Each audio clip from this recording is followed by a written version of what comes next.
Evangelho, quarta-feira da segunda semana do tempo da Quaresma, hoje memória de São João de Deus religioso. O Senhor esteja convosco, Ele está no meio de nós. Proclamação do Evangelho de Jesus Cristo, segundo São Mateus. Glória a vós, Senhor.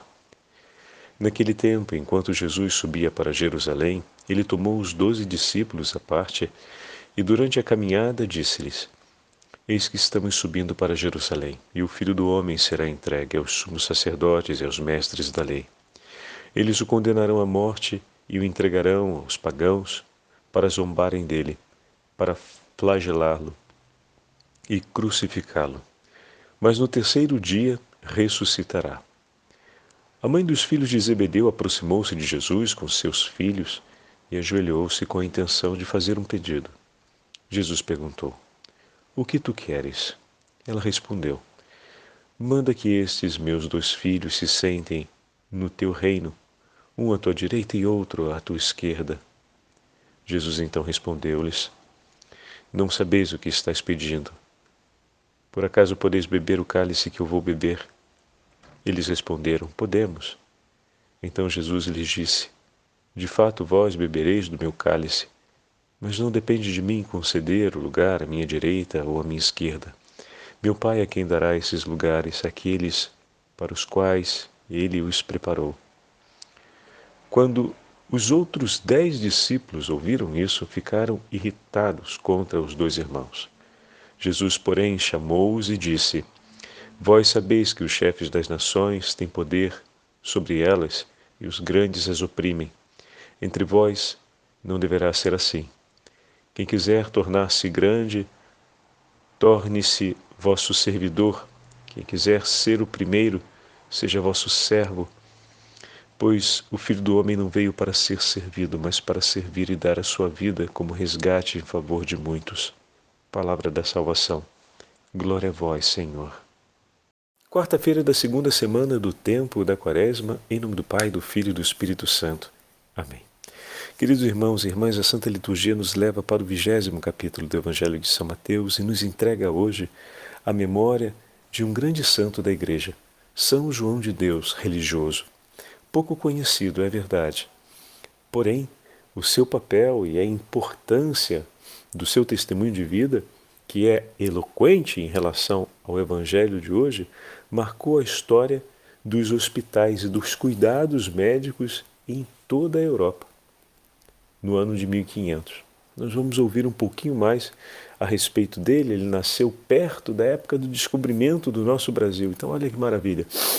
Ele nasce em 1495 e vai viver durante o período em que estava se passando as grandes navegações até a chegada da América. E muito próximo, então, de todos os acontecimentos que se passavam aqui na América. Ele cresce praticamente nesse período em que estão indo e vindo as notícias e as descobertas a respeito do novo continente ou dessa nova terra para além do Atlântico, né? E ali na Europa se passa um período muito tenso, onde o sofrimento por causa de pestes e outras enfermidades aumenta sempre mais nas fileiras da população mais pobre.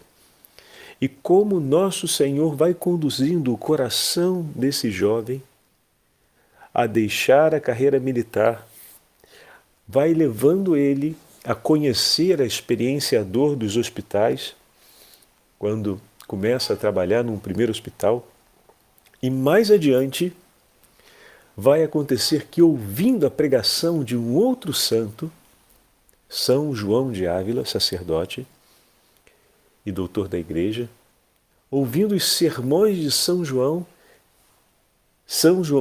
de Ávila, São João de Deus, esse santo português, ele é um português, nasceu, agora me escapa aqui o nome da cidade de Portugal em que ele nasceu. Ele, ouvindo a pregação de São João de Ávila, tem o seu coração transpassado por Jesus e decide entregar a sua vida no cuidado dos mais necessitados. E depois, ao longo do tempo, chegou a fundar dezenas de hospitais por toda a região da Espanha para cuidar dos enfermos. Então, olha aqui aquilo que já falamos em outros momentos, né, acontecendo. O Senhor faz passar na nossa vida homens e mulheres que nos ajudam a compreender a sua vontade, que nos ajudam a ter um coração aberto para acolher a sua palavra e que, de certa forma, vão nos ajudar no caminho de santidade. O Senhor coloca sempre homens e mulheres santos ao nosso lado para nos conduzir no caminho da santidade. O Senhor aproxima o coração de seus amigos, a fim de que eles se animem mutuamente, sejam um para o outro um sinal da graça de Deus. Aí a gente olha a nossa vida comunitária como religiosos e é preciso que a gente entenda isso. Se o Senhor nos colocou junto numa mesma comunidade, não é para que nós nos desgastemos e nos afastemos ou para que entre nós a vida seja uma vida feita de trivialidades. Mas Ele nos colocou juntos, não também para cumprir um exercício de missão, mas em primeiro lugar para que nós pudéssemos animar uns aos outros no caminho de santidade, para que nós pudéssemos ser voz um para o outro, voz de Deus, no recordar a beleza do seu Evangelho, no viver juntos as alegrias do céu, o pensar as coisas do céu. E é dessa vitalidade que se desdobra a vitalidade que vai nos levar à missão, como nós vemos na vida da maioria dos jesuítas que testemunharam a história do nosso Brasil, desde a chegada dos primeiros 6 jesuítas até o 1700. Nos escritos com muita frequência, isso está claríssimo. Assim como nós estamos vendo também no testemunho desses 2 grandes santos, que se encontraram no exercício da missão pastoral. São João de Ávila estava pregando, né, como todo sacerdote, os sermões aos domingos, na celebração da Santa Missa, e esse jovenzinho lá estava e com o coração ardente recolhia as palavras de São João de Ávila e o Senhor ia pouco a pouco iluminando o coração dele até revelar-lhe a sua missão e a sua vocação de entregar-se pelo cuidado dos enfermos. Então, dessa forma, nós somos chamados a viver, e na nossa família é a mesma coisa. Somos chamados a estarmos juntos em família para que possamos ser um para o outro instrumento de Deus para que cheguemos juntos no céu. E olha o que está acontecendo hoje no Evangelho, meus irmãos. Eu queria começar a partir desse primeiro ponto. Jesus está subindo para Jerusalém, ele está quase chegando na cidade de Jerusalém, quando ele faz o terceiro anúncio da paixão, que é a primeira parte do Evangelho de hoje. As coisas íntimas nós falamos de maneira reservada, não é verdade? Isso nos abre uma grande reflexão sobre a oração. Às vezes a gente faz a oração a toque de caixa, na correria, né? Em meio a diversas outras coisas, até dividindo tempo com outros afazeres. E a gente, com isso, deixa escapar aquela característica que precisa estar presente na oração, o falar em intimidade, o tempo de intimidade. As coisas mais íntimas de um coração não se fala no meio de todo mundo, né? A gente não chega no meio da sala, numa reunião de família e fala uma coisa que é muito íntima da gente, fala de uma dor interior ou de uma angústia anterior, ou fala sobre aquilo que vai ser um momento difícil da vida que está me esperando, que está por acontecer e que para mim vai ser importante que vocês estejam perto de mim. A gente não fala isso assim no meio da festa, a gente fala de maneira recolhida, né? Então o Senhor também procura os momentos de recolhimento com os seus discípulos para falar daquilo que é mais íntimo ao coração dele e que precisa estar no íntimo do coração dos discípulos. Por isso, a oração na nossa vida como cristãos precisa ter também esse espaço de recolhimento. Ou seja, muitas vezes a gente vai à oração pedindo que o Senhor manifeste a sua vontade e nos mostre por onde seguir. Isso é um falar íntimo. Não é no toque de caixa que vai se falar assim. Não é na correria que a gente conversa sobre uma coisa dessa.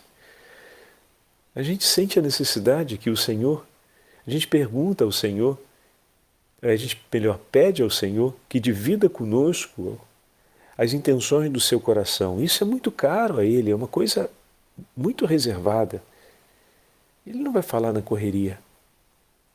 Aí depois a gente fala, poxa, mas eu rezo e ainda tenho dificuldade em entender o que o Senhor quer de mim, ou então eu rezo, mas não consigo perceber o que o Senhor está me dizendo. Mas como está sendo esse nosso tempo de oração? Será que a gente está conseguindo construir esse espaço de intimidade com o Senhor? Esse espaço do silêncio interior, porque às vezes a gente olha o que está se passando no momento seguinte, né? Jesus está falando em intimidade, ele separa os discípulos do meio do grupo que o segue, que é um grupo maior, para falar com eles a respeito daquilo. E Mateus já faz ver que no meio do caminho atravessa a mãe dos filhos de Zebedeu, a mãe de João e de Tiago, que não estava ali sem que, isso é importante, ela estivesse em sintonia com o coração dos filhos. Tanto que o Senhor refere depois a resposta à pergunta dela, a eles. Isso nos leva a intuir que muito provavelmente o Senhor estava falando tudo aquilo com os discípulos, estava fazendo o terceiro anúncio da paixão, mas talvez o coração de João e de Tiago ainda estivesse em sintonia com aquilo que seria o pedido da mãe deles. Ou seja, o Senhor está falando, mas eles estão com tantas agitações no coração que não conseguem nem dar a justa atenção e reserva ao que Jesus está dizendo.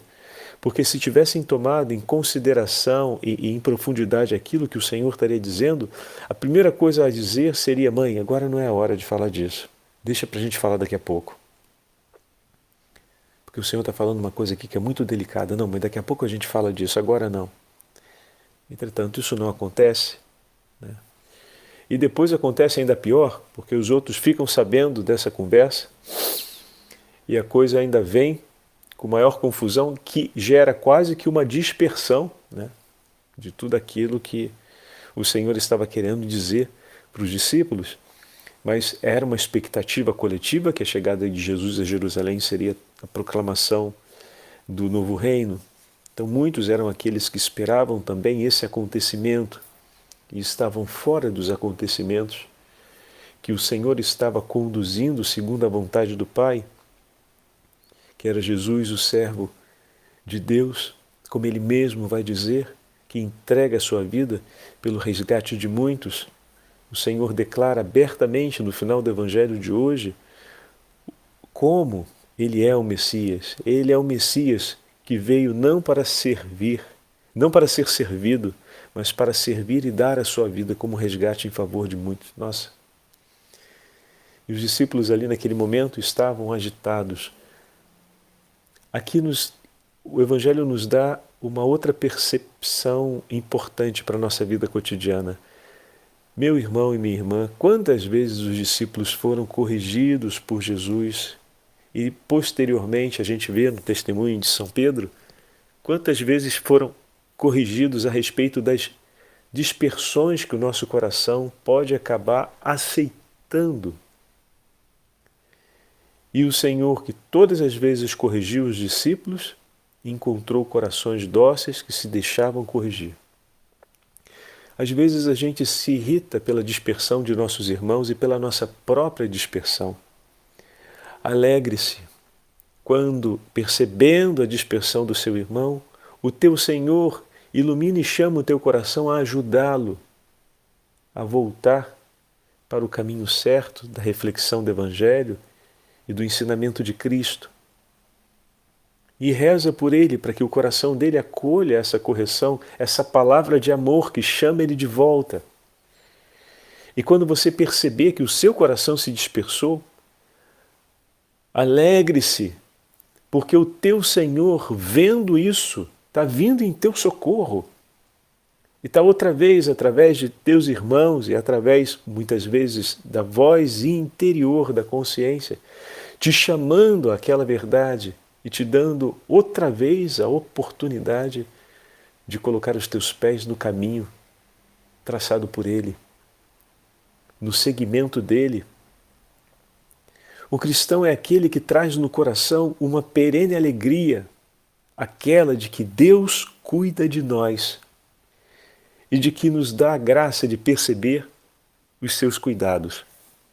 Como é importante isso para a gente, porque às vezes os nossos irmãos na vida fraterna podem se dispersar pelo excesso da pastoral, por uma expectativa que seja, por exemplo, de carreira, uma ambição de construir uma serenidade de vida fora das exigências do sacrifício, da vida missionária, da vida pastoral, da vida que se entrega pela salvação das almas. E daí o Senhor nos ajuda a percebermos isso e a poder rezarmos por esse irmão e com muito amor e paciência ajudá-lo a voltar a perceber aquilo. Em outros momentos seremos nós a nos dispersarmos e o Senhor, por meio de nossos irmãos, virá ao nosso encontro e nos ajudará a voltar. Bendito seja Deus, porque o Senhor está te encontrando ou porque o Senhor está te dando olhos e sensibilidade interior para perceber o seu irmão e cuidar dele. Bendito seja o nome do Senhor. Muitas vezes a gente faz um olhar negativo e se incomoda por aquilo dali está acontecendo. E esquecemos de nos alegrar, porque o resgate do Senhor está próximo de nós e já está vindo ao nosso encontro, e já está acontecendo também. Porque do momento em que o teu irmão ou você se dispersaram, o Senhor não se dispersou e Ele continua atento por ti. Agora nós estamos percebendo a dispersão do nosso irmão. Percebamos também que Deus por ele já está atento, bem antes que nós pudéssemos nos dar conta dessa dispersão. E alegre-se porque o teu Senhor está contigo e por ti Ele se levanta para te ajudar a trazer o seu irmão e por ti Ele se levanta para que o seu irmão te ajude a trazer você de volta. Bendito seja o nome do Senhor por isso. Que grande graça e tesouro o Senhor nos entregou. Isso é servir com amor.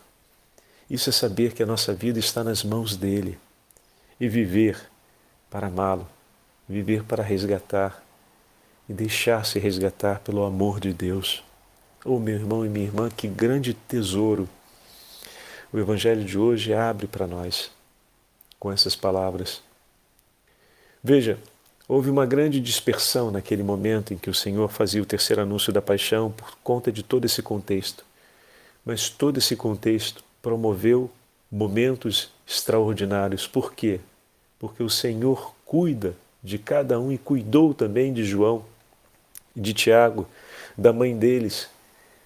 Diante daquele pedido, o Senhor apresentou para eles a proposta de beber do cálice e eles responderam sim, prontamente, com a característica que é própria dos apóstolos.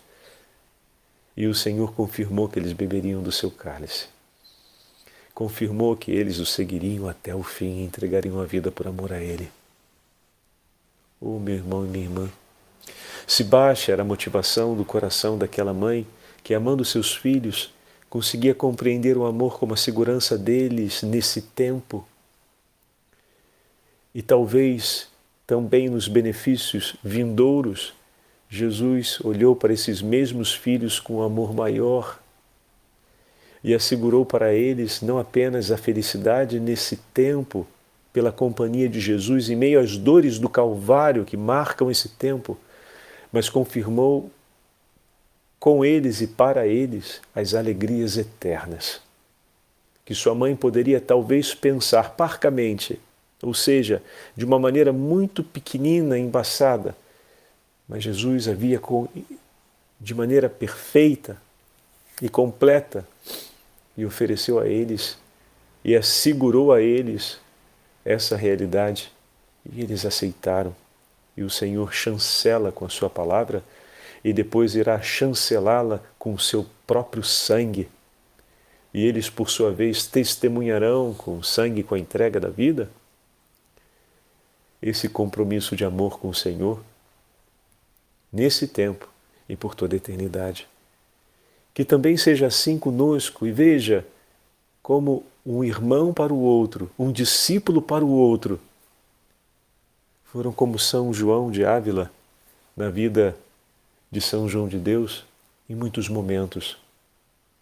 Em alguns momentos, ocasião para que Deus pudesse agir e testemunhar sobre o outro a beleza do seu chamado.